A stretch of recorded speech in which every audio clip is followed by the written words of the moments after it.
அடி மாலைங்க. ஆண்டாள் மாலை டைப்ல ரெடி பண்ணியிருக்கக்கூடிய இந்த கலர் த்ரெட், அதாவது எல்லோ கலர், கோல்டன் ஜெரி, கிரீன் கலர் த்ரெட். இப்போ என்னவோ தெரியல, டார்க் கிரீன் கலர் வந்து நம்ம கஸ்டமர்ஸ்க்கு நிறைய பேருக்கு ரொம்பவே பிடிச்சிக்கிச்சு.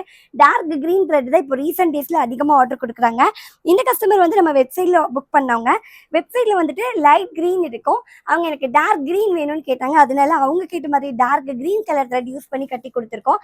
இது வந்து 3 அடி மாலைங்க. நம்ம வீட்டு நிலவு வந்து ராஜ நிலை பொதுவாகவே 7 அடி இருக்கும். 7 அடி இருக்கக்கூடிய ராஜ நிலைக்கு 3 அடியிலையும் மாலை போட்டிக்கலாம், இந்த மாதிரி 5 அடியிலையும் போட்டிக்கலாம். இன்னும் சில பேர் நிறக்க இருக்கணுன்றதுக்காக 6 அடியில போடுவாங்க. 7 அடி நிலவுக்கு இந்த மாதிரி நீங்க 5 அடி போட்டுக்கும் போது உங்களுக்கு கீழே கேப் இருக்கும். அப்போ நீங்க வீடு கூட்டி விடும் போதோ இல்ல மாஃப் போடும் போதோ மாலையை டிஸ்டர்ப் பண்ணாது. அந்த மாதிரி இருக்கும், ரொம்பவே அழகா இருக்கும். இந்த மாலை வந்துட்டு 3 அடி மாலை, எல்லோ கலர், கோல்டன் ஜெரி, கிரீன் கலர் த்ரெட் யூஸ் பண்ணி கட்டி கொடுத்துருக்கோம். லெஃப்ட் சைடு ஒரு பீஸ், ரைட் சைடு ஒரு பீஸ் போட்டுக்கலாம்.